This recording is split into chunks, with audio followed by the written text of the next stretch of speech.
자비하신 주님, 한 해를 선물로 우리에게 주시고 새해 첫 주를 하나님의 집에서 예배하며 말씀 듣게 하시니 감사드립니다. 날마다 주님과 동행하게 하여 주옵시고 주께로 더욱 가까이 나가며 우리에게 주신 사명 겸손히 감당할 수 있도록 힘 주시옵소서. 이 시간 전체를 주의 손에 의탁하며 예수님의 이름으로 기도합니다. 아멘. 우리 성경 로마서 11장 16절로 24절까지 우리 한 목소리로 같이 읽으시겠습니다. 같이 읽으시겠습니다. 제사하는 처음 익은 곡식가루가 거룩한즉 떡덩이도 그러하고 뿌리가 거룩한즉 가지도 그러하니라. 또한 가지 얼마가 꺾이었는데 돌 감람나무인 내가 그들 중에 접붙임이 되어 참 감람나무 뿌리의 진액을 함께 받는 자가 되었은즉 그 가지들을 향하여 자랑하지 말라. 자랑할지라도 내가 뿌리를 보존하는 것이 아니요 뿌리가 너를 보존하는 것이니라. 그러면 내 말이 가지들이 꺾인 것은 나로 접붙임을 받게 하려 함이라 하리니 옳도다. 그들은 믿지 아니함으로 꺾이고 너는 믿음으로 섰느니라. 높은 마음을 품지 말고 도리어 두려워하라. 하나님이 원 가지들도 아끼지 아니하셨은즉 너도 아끼지 아니하시리라. 그러므로 하나님의 인자하심과 준엄하심을 보라. 넘어지는 자들에게는 준엄하심이 있으니 너희가 만일 하나님의 인자하심에 머물러 있으면 그 인자가 너희에게 있으리라. 그렇지 않으면 너도 찍히는 바 되리라. 그들도 믿지 아니하는데 머무르지 아니하면 접붙임을 받으리니 이는 그들을 접붙이실 능력이 하나님께 있음이라. 내가 원 돌 감람나무에서 찍힘을 받고 본성을 거슬러 좋은 감람나무에 접붙임을 받았으니 원 가지인 이 사람들이야 얼마나 더 자기 감람나무에 접붙이심을 받으랴. 아멘. 우리는 계속해서 선민론 로마서 11장을 중심으로 해서 이스라엘의 미래의 회복에 대하여 우리가 말씀을 나누고 있습니다. 사도 바울은 하나님이 이스라엘 백성의 완악함을 인하여 이스라엘을 버리신 것은 전체적이요 최종적인 것이 아니라 부분적이요 일시적이라는 것을 여기 로마서 11장에서 강조하고 있습니다. 그러면 언제까지 이스라엘의 믿지 아니하는 이 꺾이움이 계속될 것인가? 사도 바울은 하나님께서 이스라엘과의 관계를 이미 끝내신 것이 아니라 회복시키시는 것을 증명하기 위해서 로마서 전체 바로 이 선민론을 할애하고 있습니다. 이것을 입증하기 위해서 우리 지난 시간에 5 증인을 사도 바울은 불러드렸다는 말씀을 나누었습니다. 첫째가 사도 바울 자기 자신이죠.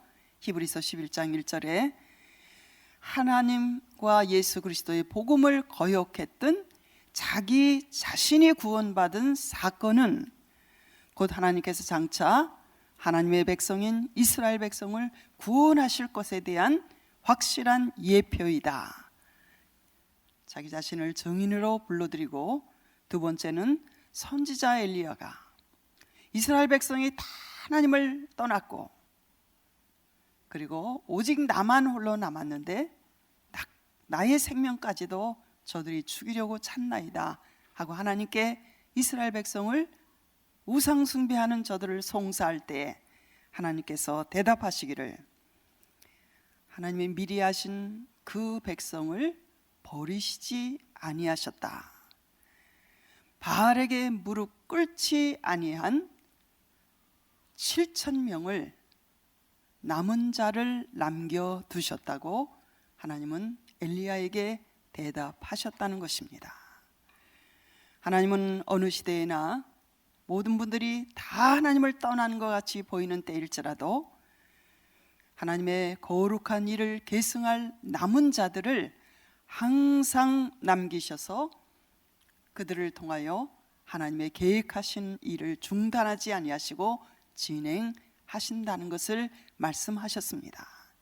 세 번째 증인으로 구원받은 이방인들을 불러 여기 세우고 있습니다. 구원받은 이방인들인 우리들은 지금 우리가 누리고 있는 영적 부요함을 통해서 이스라엘이 시기 나게 하고 질투 나게 하여 하나님께로 돌아오게 하는 그러한 사명이 있다는 것을 구원받은 이방인들을 증인으로 세 번째로 여기 불러드리고 있습니다. 오늘 공부할 네 번째 증인은 이스라엘의 조상들입니다. 이스라엘의 족장들. 그들을 가리켜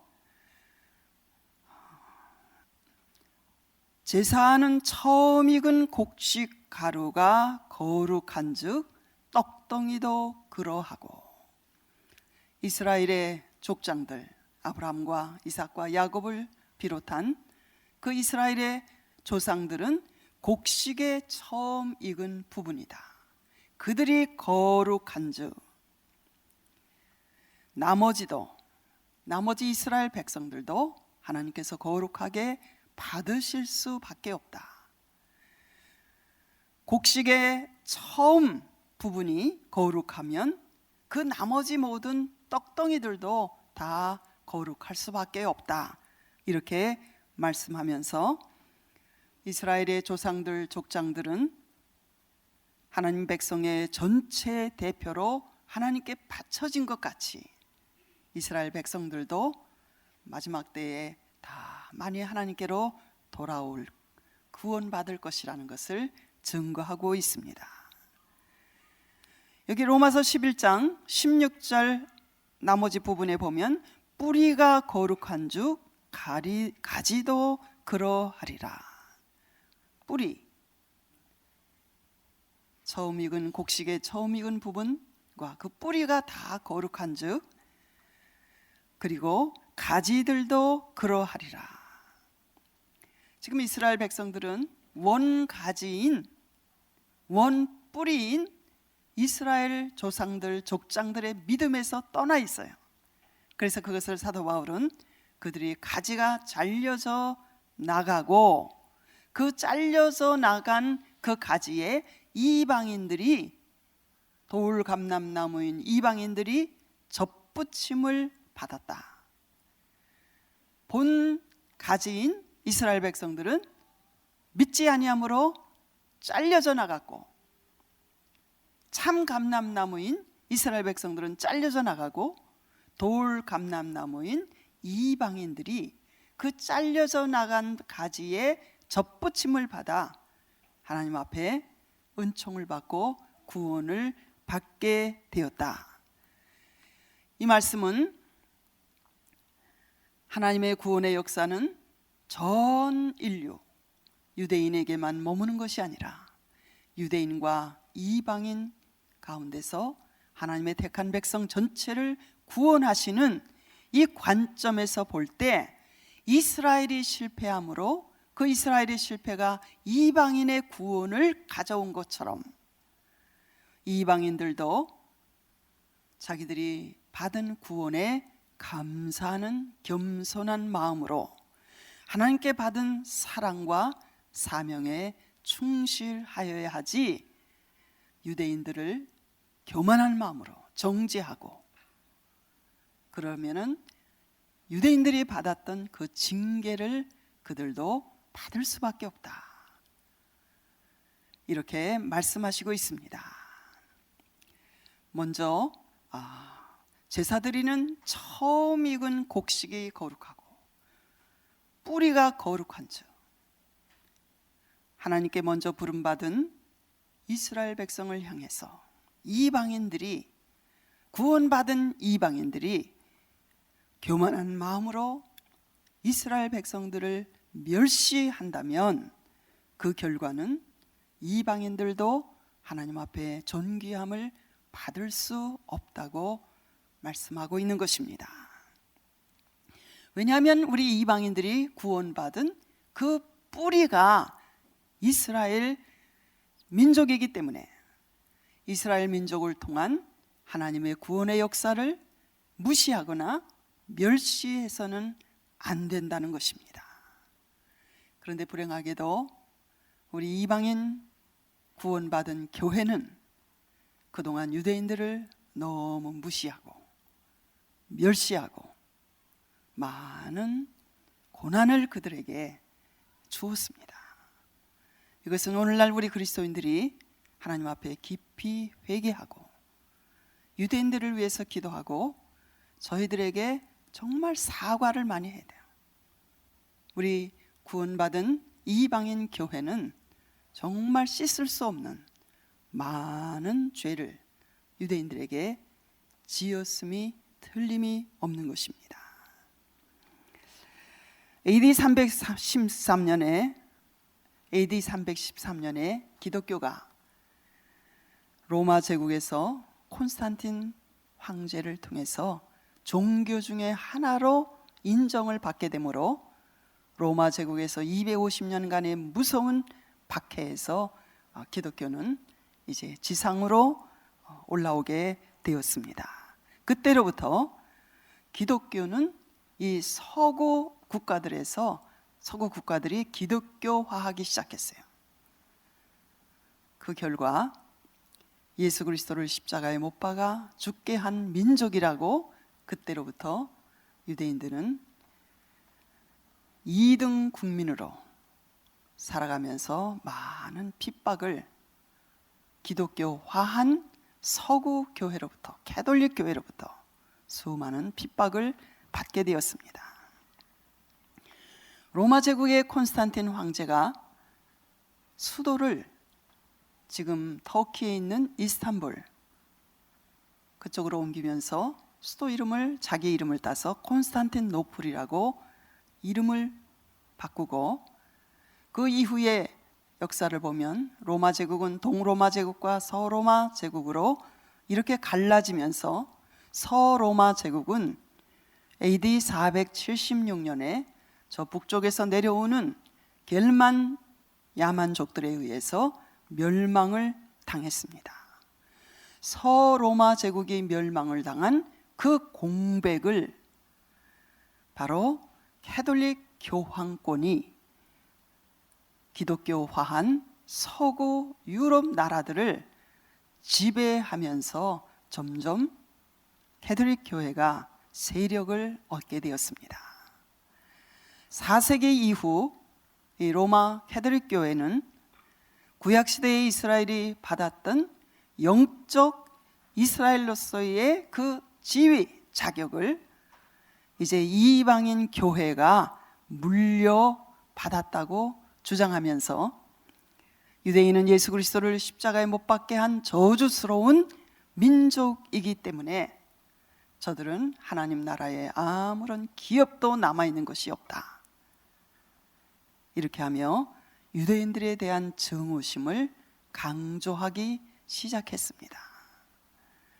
특별히 교황 우르반 2세에 의해서 십자군 전쟁이 시작되어서 8차례에 걸쳐서 이슬람이 예루살렘을 점령하고 성지 순례하는 사람들의 길목을 방해하니까 이제 교황 우르반 2세는 성지 회복이라는 명목에 여러 가지 복잡한 그러한 이권이 개입되어서 십자군 운동을 약 200년간 8차에 걸쳐서 AD 1096년에서 시작해서 AD 1291년까지 8차례에 걸친 200년간의 그 십자군 전쟁을 시작하게 되었습니다.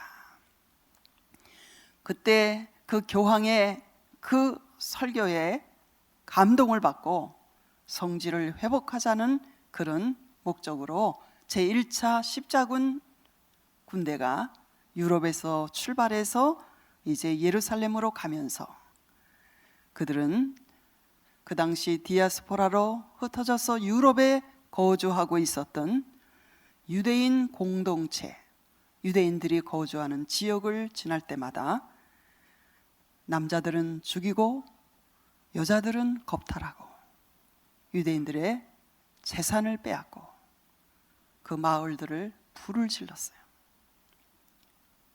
그러니까 예루살렘 성지를 탈환하기 위해서, 회복하기 위해서 출발한 십자군은 벌써 유럽을 거쳐가면서 유대인부터 죽이기 시작한 거예요. 그리고 역사를 통해서 우리가 보면 처음 이 중앙아시아에서 AD 1334년에 처음 흑사병이 시작돼서 점점 중세 당시 유럽 각국으로 이 페스트라고 불리우는 이 흑사병이 퍼져 나가게 되었습니다. 그래서 이 병으로 유럽 사람들이 몇 명이나 죽었는가 하면 요즘은 뭐 페니실린 백신이 발견되어서 이 흑사병으로 죽는 사람이 없지만 그 당시에는 이 페니실린, 이 백신이 아직 발견되지 않았기 때문에 2,500만에서 3,500만 정도, 유럽 인구의 약 3분의 1이 이 병으로 죽임을 당했어요. 반유대주의, 안티세미티즘을 가진 사람들에 의해서 이 흑사병은 유대인들이 퍼뜨린 병이다. 우물에다가 이 균을 넣고 기독교 이방인들을 죽이기 위해서 유대인들이 병균을 퍼뜨렸다고 이렇게 그들에게 덮어 씌웠어요.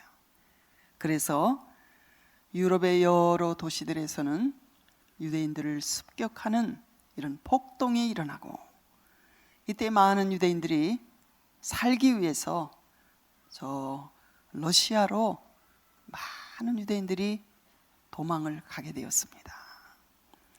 13세기 들어서 유럽에 살고 있었던 유대인들은 의무적으로 가슴에 노란 배지를 달아야 했어요.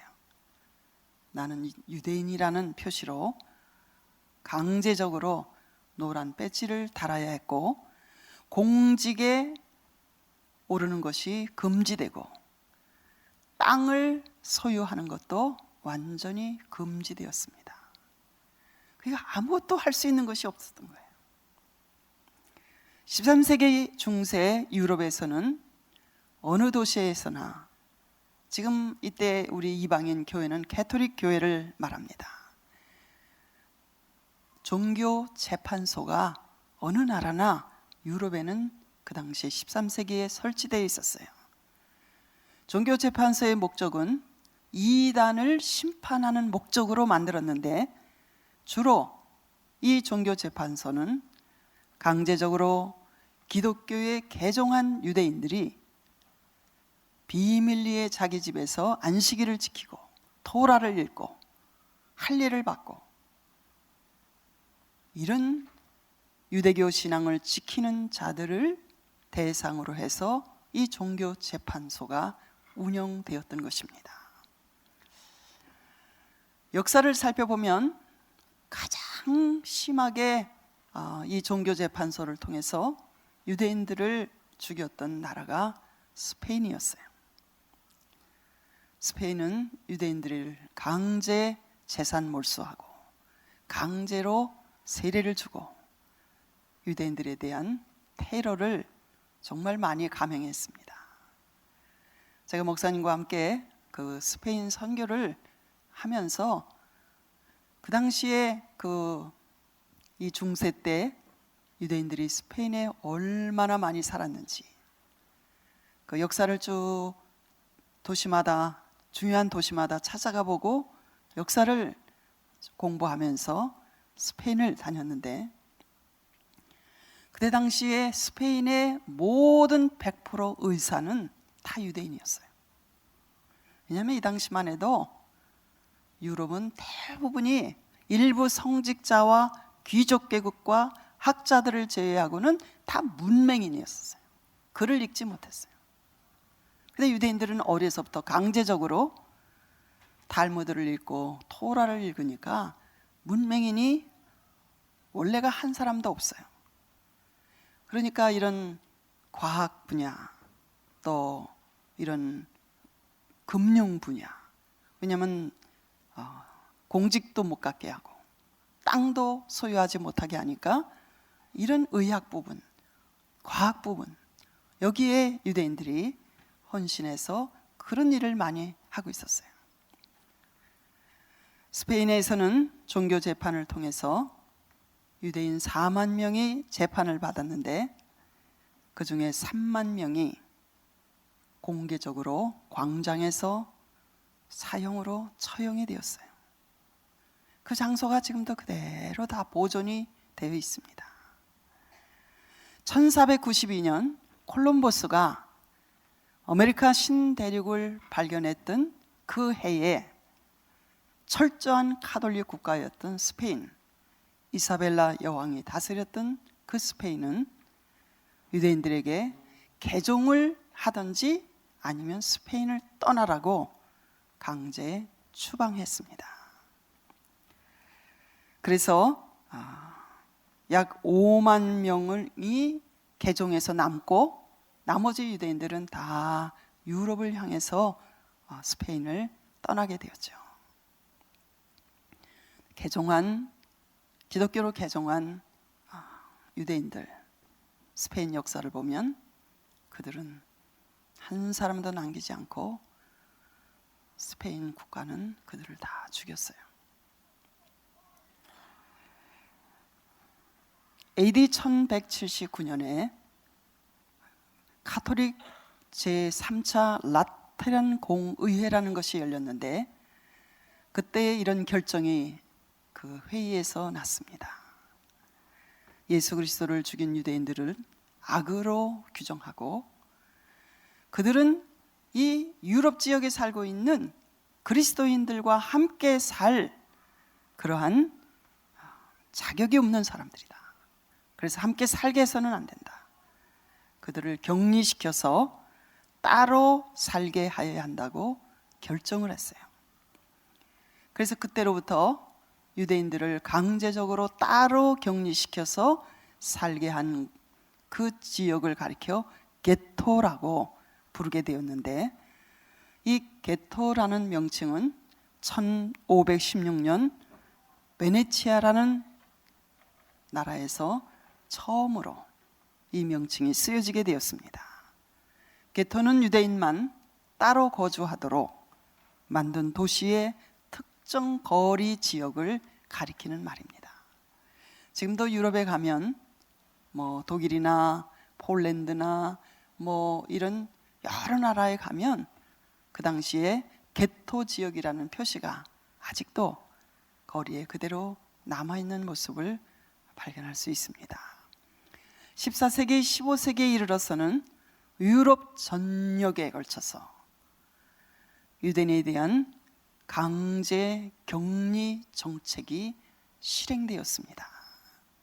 이 게토는 그 주변에 전부 담이 쳐져 있었고 보초가 철문을 지키고 밤이 되면 출입도 통행도 금지되는 아주 협소하고 환경이 열악하고 복잡한 조그만 지역에 수많은 유대인들을 한꺼번에 그곳에 살도록 그렇게 만든 것이 유럽에 있었던 게토였어요.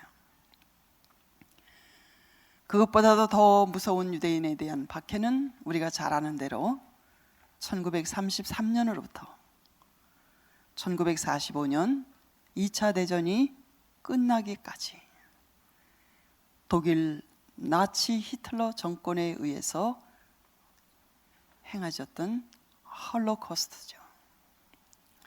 홀로코스트라는 단어는 헬라어, 그리거에서 나온 단어입니다. 그 단어의 의미는 전체가 불태워졌다, 이런 의미를 가진 단어예요.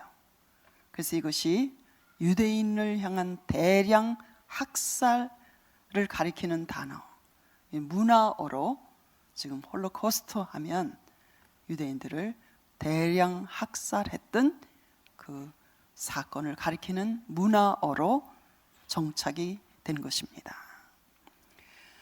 이 홀로코스트 기간 동안이 약 12년이에요. 독일 히틀러에 의한 이 기간이 만 12년. 이것은 유대 이스라엘 디아스포라의 기간 중에서 가장 비극적인 기간이었고, 이것은 유대인에게뿐 아니라 전 인류에게도 이것은 너무나 가혹하고 비극적이고 혹독한 그런 사건이었어요. 불란서 혁명이나 이런 혁명을 통해서 인본주의 사상이 세계에 퍼지면서 인간은 날 때부터 선하다. 인간의 본성은 태어날 때부터 악하지 않다. 이런 성장 과정을 통해서 더 선해지든지 더 자극을 받아서 악해지든지 할 뿐이기 때문에 우리는 좋은 교육을 사람에게 시켜야 된다. 이것이 인본주의 사상이었어요. 성경과는 전혀 반대되는 사상입니다. 성경은 아담과 하와의 타락을 통해서 전적으로 인간이 부패하고 타락했기 때문에 다시 거듭나고 복음으로 태어나야 새 생명을 받고 새 성품을 받아야 된다. 이것이 기독교의 근본 진리죠. 홀로코스트를 통해서 인본주의자들이 가졌던 그 아름다운 꿈이 사실이 아니라는 것이 드러나게 됐죠. 인간이 어디까지 악해질 수 있는가? 인간은 어디까지 타락할 수 있는가? 그것을 홀로코스트는 우리 모두에게 알려준 사건이라고 할 수 있습니다. 1933년 1월 30일 독일에서 나치가 집권하면서 시작된 이 홀로코스트는 1945년 5월 8일 나치 독일이 무조건 항복함으로 끝나게 되었습니다. 12년 동안 유대인들은 배운 자든지 못 배운 자든지 무식한 사람이든지 많이 배운 유식한 사람이든지 젊었든지 늙었든지 다 유대인이면 다 죄인으로 정죄를 받았습니다. 600만 명이 이 12년 동안에 나치에 의해서 학살을 당했어요. 그러니까 평균적으로 12년 동안 날마다 평균적으로 매일 1,400명이 가스실에서 죽임을 당하든지 굶어 죽었든지 매 맞아 죽든지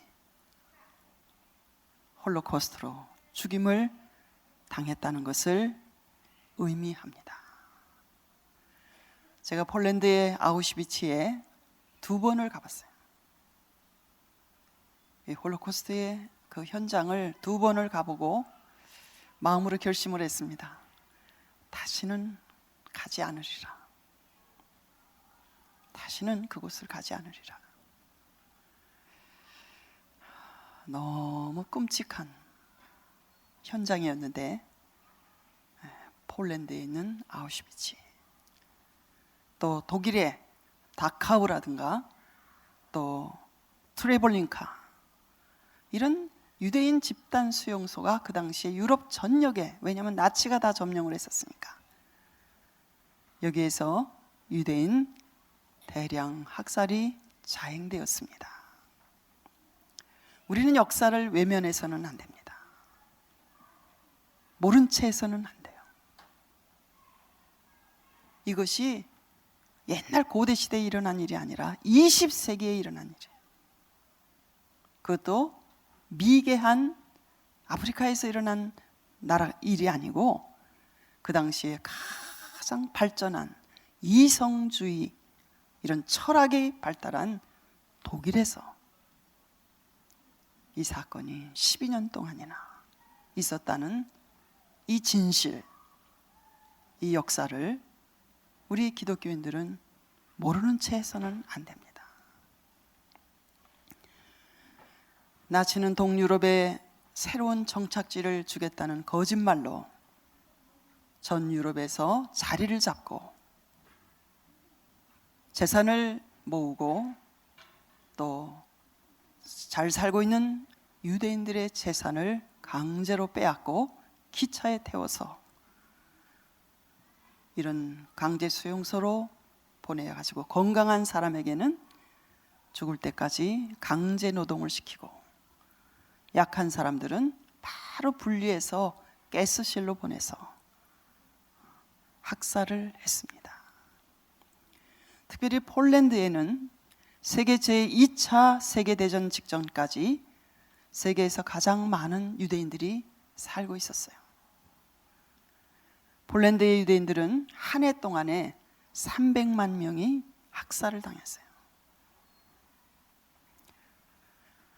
그런데 놀라운 것은 이 홀로코스트 기간 동안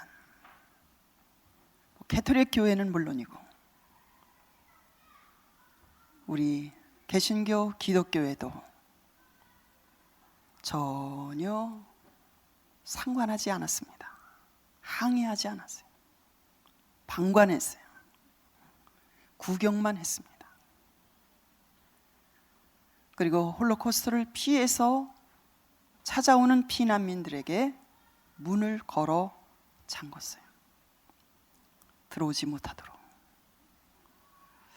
역사학자로서 이스라엘의 외상을 지냈던 아바 예만이라는 학자는 그가 쓴 그의 저서 유산, 곧 문명과 유대인이라는 책에서 홀로코스트와 이 일에 대한 이런 세 개의 반응을 통해서 인류는 하나님으로부터 도덕 과목에서 역사상 가장 낮은 점수를 받았다고 그는 그의 저서에서 그렇게 썼습니다. 일부 기독교 학자들은 이렇게 주장했어요. 하나님과 이스라엘 사이에 이스라엘 조상들로부터 맺었던 모든 약속들은 유대인들의 불신앙으로 인해서 다 파괴되었고 그 하나님의 언약은 이제 이방인 교회가 대신 얻을 수 있는 자격을 얻게 되었다는 이런 잘못된 주장들을 하였습니다. 유대인들은 사실 그랬습니다. 예수님을 십자가에 못 박아 죽게 해달라는 탄원을 빌라도에게 하면서 그 피를 우리와 우리 자손에게 돌려달라고 빌라도에게 소리를 질렀어요. 마침내 유대인들은 예수님을 십자가에 못 박아 죽게 하였으므로 다른 민족들이 겪지 아니한 이런 순환과 고난을 그들이 겪는 것은 당연한 일이라고 혹시 생각할 수 있습니다. 하나님은 아마도 나치의 히틀러가 아닌 다른 누구를 통해서라도 그 유대인들의 죄를 물으셨을 것입니다. 그러나 스가랴서 1장 15절에는 이런 말씀이 기록되어 있습니다. 나는 조금만 노하였거늘 그들은 힘을 내어 내 백성에게 고난을 더하였다. 하나님은 이스라엘 백성들에게 조금만 노하셨는데 그들은 힘을 더 내어 그들에게 고난을 더하였다.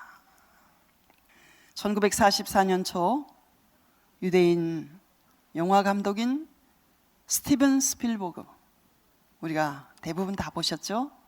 쉰들러 리스트라는 영화를 유대인 감독인 그는 제작했습니다. 이 영화는 독일 범랑 그릇 공장을 경영하였던 체코 출신 독일인인 이 쉰들러가 그는 본래 인간적으로 선하지도 않고 또 사기꾼에 가까운 협작꾼에 가까운 사람이었는데 그러나 그는 이 홀로코스트 기간 동안에 전 유대인 인구의 2분의 1이 죽임을 당했어요. 이 소용돌이 속에서 나치의 눈을 피해서 1200명의 유대인 생명을 구해낸 감동적인 내용을 담은 영화가 바로 이 쉰들러 리스트 영화였습니다.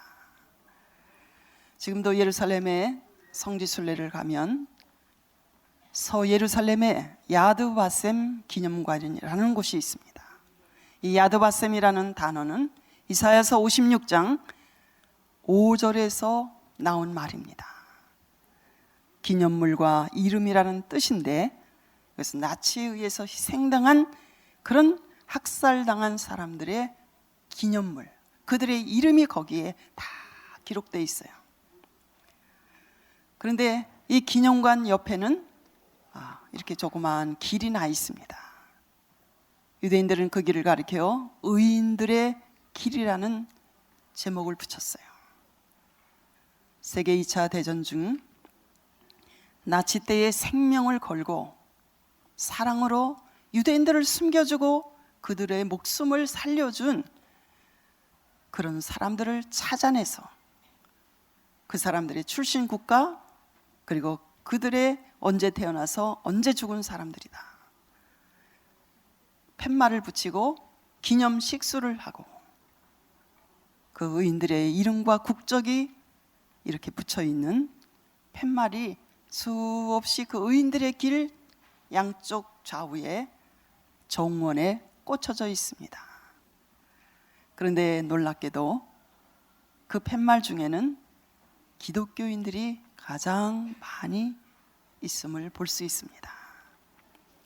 쉰들러를 기념하는 이 나무도 일찍 심겨졌고, 이제 그 나무는 제가 갈 때마다 보는데 이제 제법 큰 나무가 됐어요. 오래전에 그 쉰들러를 기념하는 그런 나무를 심었기 때문에 요즘도 새로 발견되는 사람이 있으면 조그만 나무를 또 의인들의 길 좌우에 심고 팻말을 붙입니다. 그런데 그 나무들이 어떤 나무를 심었느냐 하면 쥐엄나무를 심었어요. 여러분, 쥐엄나무 아시죠? 당자가 아버지를 떠나서 먹을 것이 없어서 그 쥐엄나무 열매를 먹었잖아요. 그 열매의 모양을 보면 딱딱하고 보잘것이 없어요. 그러나 그 열매의 껍질을 깨고 그 속에 들어있는 알맹이는 보석같이 아주 반짝반짝 빛나는 알맹이가 들어있어요. 이 쥐엄나무 열매의 알맹이 하나하나가 0.2, 그래서 다이아몬드를 이렇게 카운트할 때 캐럿으로 카운트하잖아요. 이 쥐엄나무의 열매가 그 무게가 한결같이 0.2 캐럿, 그래서 여기서부터 시작되었다는 이야기를 들었습니다. 유럽에서는 유일하게 덴마크 국왕이 유대인들을 보호해서 유럽에 거주했던 많은 유대인들이 덴마크를 통해서 미국으로 또 영국으로 이주를 했습니다. 오늘 저희는 오늘 주신 말씀을 통해서 우리는 어떤 경우에도 사랑의 교리 이외에는 아무것도 앞세워서는 안 된다는 교훈을 받게 됩니다. 다른 어떤 것이라도 내세우거나 앞세우면 사랑이 설 자리가 없어지기 때문입니다. 역사를 가리키는 영어의 히스토리의 어원을 살펴보면 그 어원 자체가 지혜를 의미하는 유럽어에서 나왔다는 말을 들은 일이 있습니다. 유대인들은, 이스라엘은 이 세상에 우리에게 구원을 가져다 주는데 큰 공헌을 세운 사람들이에요. 왜냐하면 복음이 그들을 통해서 우리에게 전달되었기 때문입니다. 그래서 이방인들인 저와 여러분이 하나님의 가족으로 받아들여질 수 있도록 그들을 통해서 우리는 이런 큰 축복을 받은, 그들에게 갚아야 될 빚이 많은 사람들이에요.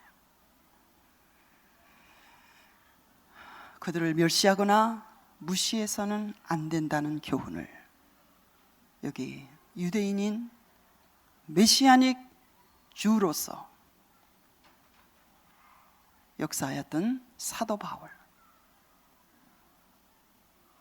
기독교 유대인으로서 가장 탁월했던 사도 바울을 통해서 오늘 우리에게 주시는 로마서 11장의 교훈을 우리는 역사의 교훈을 통해서 지혜를 얻는 저와 여러분 되시기를 바랍니다. 기도하시겠습니다.